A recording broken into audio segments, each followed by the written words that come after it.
Now on City Ballet. Now left foot back in tendu, port de bras, straight leg, and 1, 2, 3, 4, and now we do releve.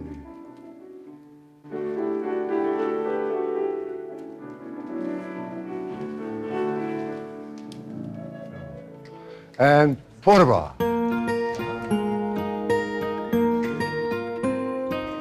I was exposed to ballet when I was 7 years old. My sisters were auditioning for the Royal Danish Ballet. I sat in the hallway and I was reading Donald Duck.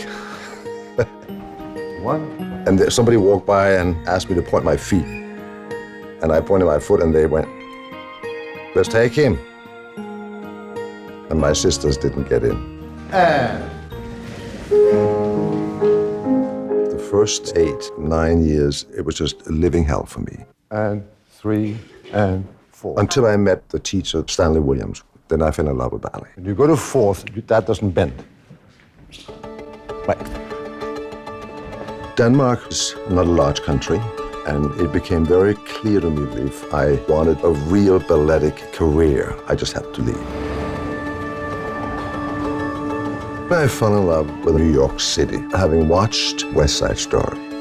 So when Ballensen invited me to join the New York City Ballet at 21, it was not Ballensen that I was drawn to. It was New York City. Little did I know that Jerome Robbins, the creator of West Side Story, was living and breathing in this theater.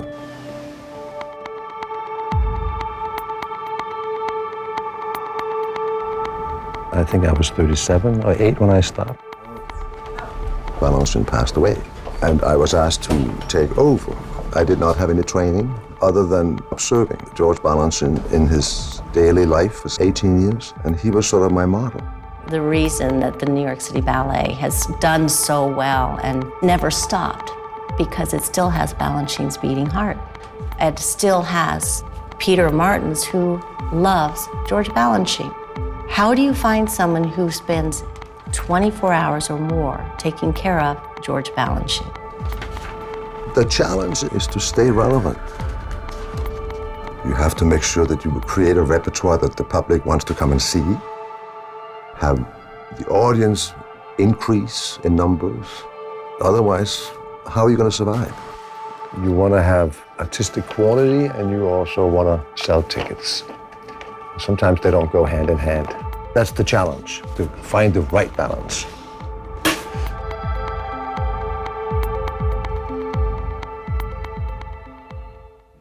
Like this. What happened to her? That's it. Okay. I don't miss dancing from the day I stopped until now. Not 1 minute.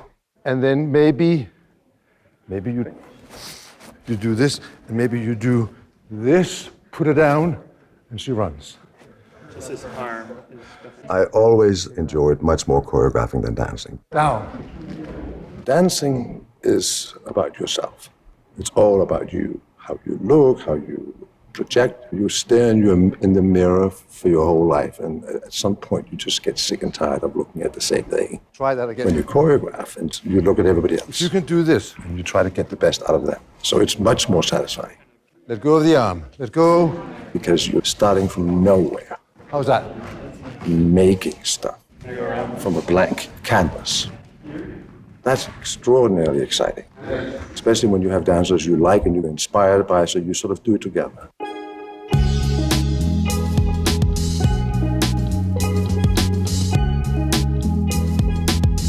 Okay, sorry.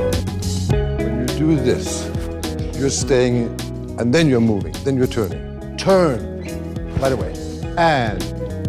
Since the ballet has already been choreographed, I will go, maybe I can do this a little bit better. You tend to adjust. Maybe this can be altered for her specifically. Flip her and run with her. Too much force?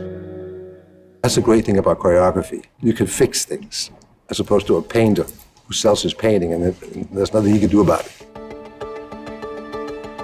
I never notice, and I'm dying to know, Do they hate to do this part? Do they love it? And they're like this.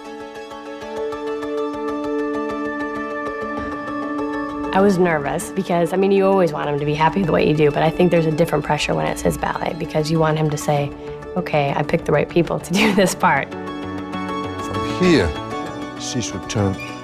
She's a little bit like this. She's too far back. You have to. Peter was very accommodating about, we just want this to feel good, we want you to be comfortable. We don't want things looking weird because you're uncomfortable.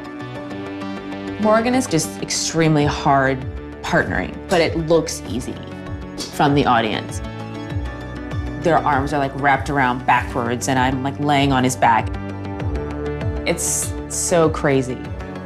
Usually we have very little leeway to make it your own, but Peter was like, well, it doesn't work for you, then we'll make it yours. I'm constantly reminded that this man has so much knowledge and so much heart to give to us. And there are things that I think I can never do, and he teaches me how to do it. Morgan, in particular, never thought once that I would be capable of even attempting it. Then you can do your thing. Next thing. Thank you, guys.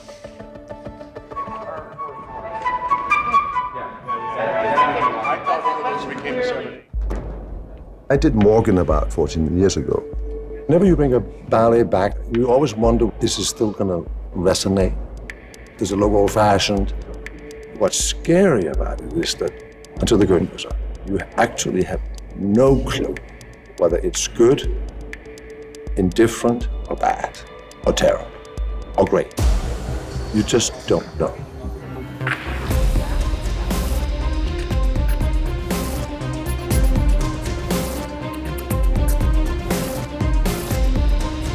And sometimes even then you're not sure. And one shouldn't judge by this often because the real true test is 10, 15, 20 years later. If the ballet is still around, hey, there must be a reason why it's still around. So we'll see. I don't think much of my own legacy. Other people will make those determinations. And it goes. The most rewarding part of my job is, I hire all the dancers in the company, every single one, when they were 17, 18 years old. So they're like children. And some of these kids, they're in trouble like other teenagers. I would lift my knee. And I see them grow, and they become young adults. And they enter the corps de ballet, and they become soloists.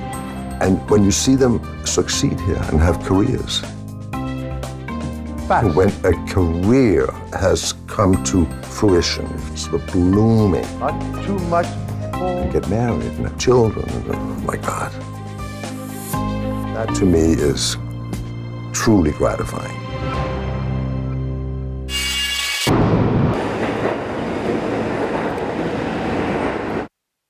The reason that the New York City Ballet has never stopped because it still has Balanchine's beating heart.